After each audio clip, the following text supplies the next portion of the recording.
Bismillahirrahmanirrahim. Assalamualaikum warahmatullahi wabarakatuh. Hello everyone. Jumpa lagi ya sama Miss Saras. Oke, di kesempatan hari ini kita akan belajar tentang kita akan membahas untuk persiapan tryout progression test ya for paper 1. Sebelumnya Miss Saras mohon maaf ya, nanti jelasinnya pakai bahasa Indonesia saja biar jelas gitu ya. Gitu. Nah, ini nanti kalau untuk paper 1 nanti alat bantunya hanya penggaris saja ya, penggaris saja, terus tracing paper, orek-orekan itu jika perlu. Tapi kalau nggak perlu, nggak usah gitu. Nah, nanti total poinnya itu 50. Okay, for number 1. This is about integer ya. Work out 0.4 times 600. Oke, ini desimal dikalikan dengan ratusan gitu ya. Kalau untuk desimal seperti ini kita lihat di belakang komanya. Kalau di belakang komanya 1, berarti nanti biar hilang kita harus punya 01 juga gitu ya. Ini di belakang koma 1. Lah di sini nolnya dicoret 1. Berarti become 4 times 60. The answer is 240. Coba lagi kalau umpama gini ya, 0.04. Lah ini di belakang koma 2. Berarti kalau dia dikali 600, berarti ini tinggal dicoret nolnya ya. Coret nolnya 2, berarti habis. Berarti tinggal 4 times 6. The answer is 24. Jadi menyesuaikan angka yang di belakang koma atau desimalnya. Gitu. Oke ya. For number 2, calculate. Nah, ini you can remember bit mass, bracket, indices, division, multiplication, and then addition and subtraction ya. Oke, untuk seperti ini nanti yang kita dahulukan itu adalah yang di dalam kurung. Oke ya. 9 plus 1 plus, nah 5 square is 25 times 3. Oke, nah sekarang yang ini kita selesaikan dulu. Nah, berarti sekarang 9 times 26 times 3. Nah, kalau sudah ini ada penjumlahan, ada perkalian. Yang kita dahulukan adalah perkaliannya dulu. Oke, berarti 9 times 70 ya. Maaf. 78.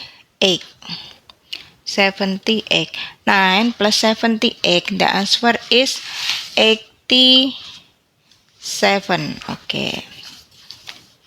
Oke ya. This is for number 2. And then for number 3. Here is a function machine. Nah, ini nanti masuknya ke aljabar ya.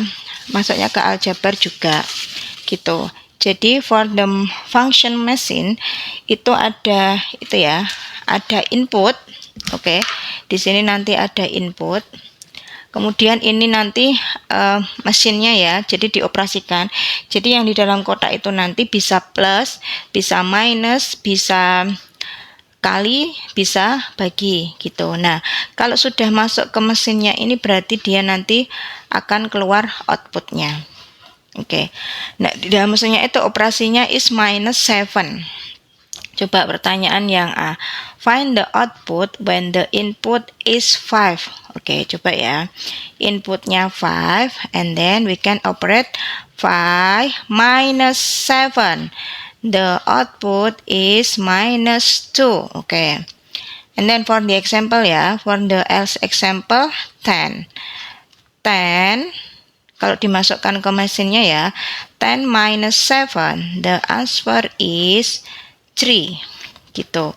Jadi disesuaikan inputnya, nanti outputnya beda-beda, tapi pengoperasiannya sama. Semuanya yang diinputkan itu nanti berarti di minus 7 gitu ya. And then for B, find the input when the output is 10. Nah, kebalikannya. Misal ya, Miss Saras inputnya A. Nah, berarti kan tinggal A minus 7 sesuai operasinya tadi, itu sudah diketahui kalau inputnya 10. Nah, berarti kalian cari bilangan yang kalau dia dikurangi 7, itu hasilnya 10. Oke, kalau sesuai, nggak usah pakai cara ya, kalau poinnya satu-satu kayak gini langsung aja. Oh, berarti 17.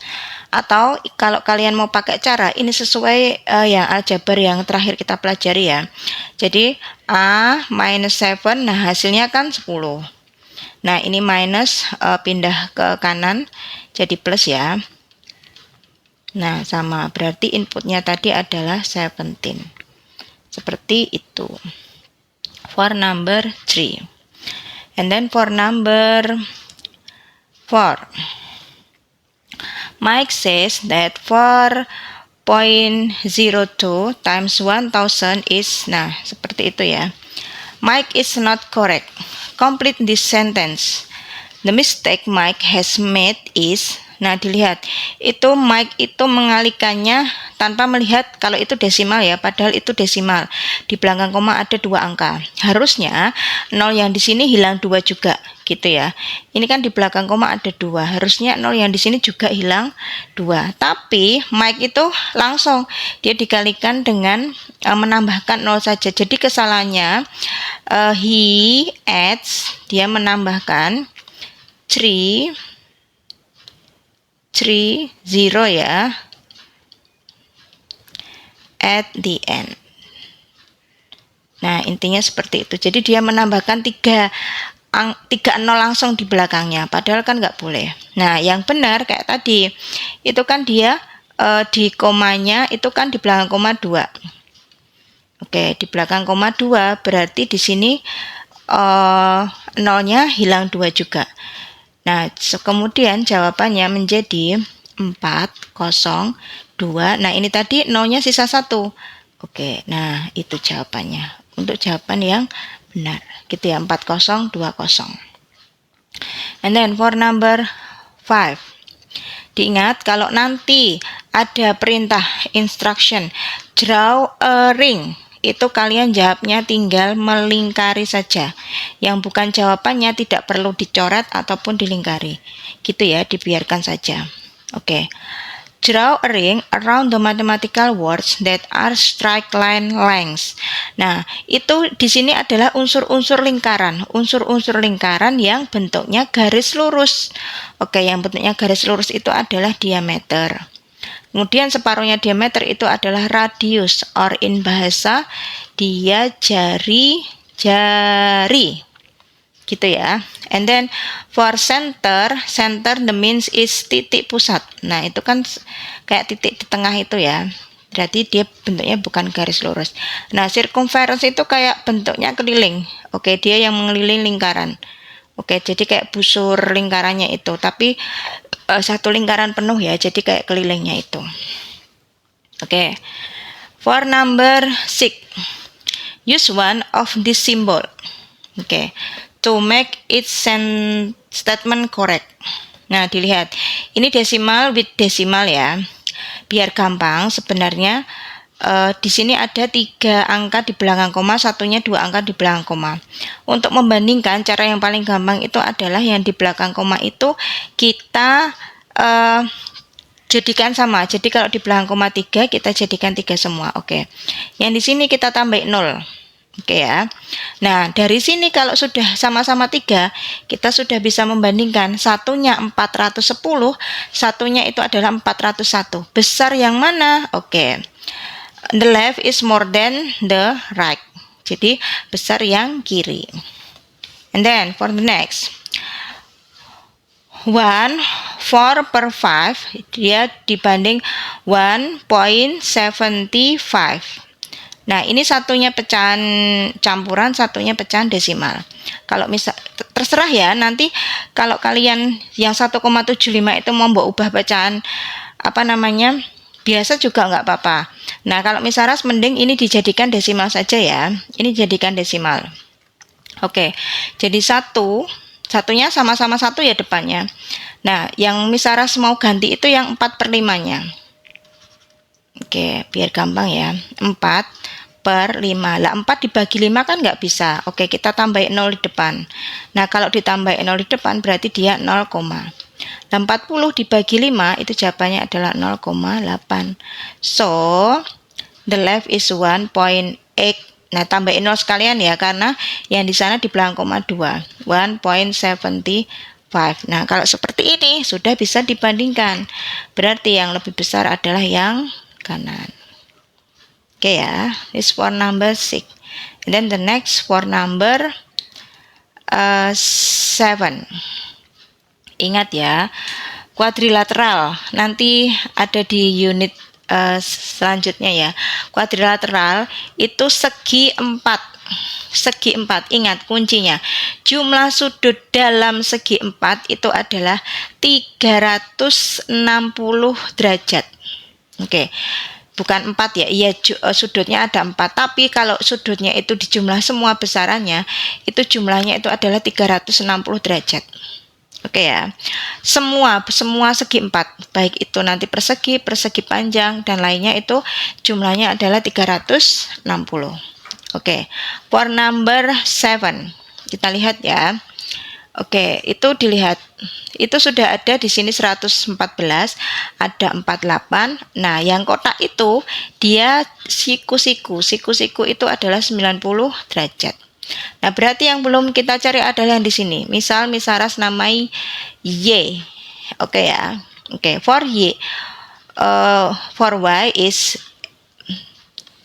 ini 360 dikurangi. Lah ini ditambah semua. 114 ditambah 48 ditambah 90. Oke. Berarti 360 dikurangi, ini kalau dijumlah 252. Ini derajatnya diakhirkan aja ya. Oke. Jadi jawabannya adalah 108 derajat. Nah. Oke, itu baru yang Y. Sekarang dilihat antara Y dan X. X itu adalah sudut di luar lingkaran ya. Di luar lingkaran, di luar segi 4-nya. Nah, antara X sama Y itu kalau kita sambung, nah, itu membentuk sudut lingkaran. Membentuk lingkaran dengan titik pusatnya di sini. Nah, satu lingkaran penuh itu adalah 360 derajat. Padahal Y tadi sudah kita ketemukan jawabannya adalah 108. Gitu ya. Berarti X sama dengan 360 derajat dikurangi 108 derajat. Jawabannya adalah 252 derajat. Jadi kembali lagi ke tadi ya. Dah gitu. Oke. Gitu ya. Jadi intinya sudut dalam segi 4 itu jumlahnya 360 derajat. Oke, sekarang number 8 about probability or probabilitas or in bahasa peluang gitu ya. Ini gampang, yuk coba. The letter is banana. Penyusunnya, huruf-huruf penyusunnya itu semuanya ada 6 ya. Oke, probabilitas itu intinya seperti ini ya, probabilitas atau or probability. Jadi nanti yang diminta apa per seluruhnya. Oke, yuk. For the example ya, the probability select the letter B. Oke. Di sini B-nya keluar berapa kali for B? 1, only 1. Berarti 1 dari semuanya berapa? 6. Oke. And then for A ada berapa? 3. Per dari semuanya 6. Nah, ini bisa disederhanakan ya. Boleh, kalau peluang itu boleh disederhanakan kalau memang bisa. Berarti 1 per 2. And then for N is 2 per 6. N-nya ada 2 ya. Dari semuanya 6. Nah, ini juga bisa disederhanakan. 1 per 3. Udah. Intinya itu. Jadi, kalau dalam seperti ini dihitung dulu semuanya berapa unsurnya. Kemudian baru yang ditanyakan apa. Nanti tinggal yang ditanyakan apa itu jumlahnya berapa per seluruhnya. Sudah, intinya di situ aja. Complete this sentence. The probability that the computer select the letter. Nah, berarti probabilitas terpilih huruf apa yang probabilitasnya itu 1/3. Lah tadi sudah kita hitung ya. Yang probabilitasnya 1/3 is n. Oke, n ya. Dah. And then the probability that the computer does not select the letter B. Jadi huruf B ini tidak kepilih. Berarti pilihannya tinggal berapa? 5. Berarti 5 per dari semuanya berapa? 6. Oke. And then the probability that the computer select the letter M. M. Apakah ada huruf E? Apakah ada huruf M? Tidak. Oh, berarti the probability is 0 atau 0. 0 ya. Jadi itu bukan O, 0 atau 0. And then the last for number 8, the probability that the computer select the letter A is, nah tadi peluang huruf A itu ada 1/2 ya. Oke, karena ini dalam persen, berarti tinggal setengah kali 100%. The answer is 50%. Oke, gitu ya. Oke, next. For number 9. Mia hires a bike. Ini menyewa ya. Sewa atau rental. The hire cost is $2.50 for each hour. Jadi biaya sewanya itu $2,5 setiap jam. Oke, $2,5 per hours. Nah, gitu ya. And then work out the cost of hiring the bike for 7 hours. Nah, tadi per jamnya itu 2,5. Kalau 7 jam berarti berapa? Ya udah, berarti tinggal $2.50 times 7 dikali 7. Oke, the answer is $17.5. Nah, ini dolarnya udah ada ya, jadi nanti tinggal ngisi di titik-titiknya aja. Oke. And then write down a formula for the total cost. Lah ini maksudnya disuruh mencari rumusnya biar gampang gitu ya. Nanti seterusnya kalau mau ngitung itu biar gampang. Lah, dimisalkan total cost itu dilambangkan C ya. Nah, terus kemudian sewanya tadi H dalam H jam. Ya udah, berarti rumusnya tinggal 2.5 H gitu ya. The answer is 2.5 H. Nah, maksudnya gini, ini berarti kan 2,5 kali H. Tinggal nanti hanya itu berapa jam. Nah, itu kan sudah jadi rumus. Kayak tadi contohnya, kalau nyewanya 7 jam, ya udah berarti tinggal 2,5 kali 7. Kalau nyewanya 10 jam, berarti tinggal 2,5 kali 10 dan seterusnya. Gitu ya. And then the next for number 10. This is about fraction ya. Ingat, kalau fraction itu for division tidak bisa. Bisanya dikali tapi nanti dibalik. Oke ya. 6/11 times 5/3. Oke. Kayak gitu ya. Nah, ini perintahnya in its simplest form. Jadi dalam bentuk yang paling sederhana. Berarti harus disederhanakan kalau memang ada yang disederhanakan. Oke ya. This is 6 and 3. Ini dapat 2, ini dapat 1. Oke, yuk kita kalikan. Dapatnya 10/11. Sudah gitu aja. Oke ya. Enough for part 1. We continue in part 2. Oke, thanks for your attention. Assalamualaikum warahmatullahi wabarakatuh.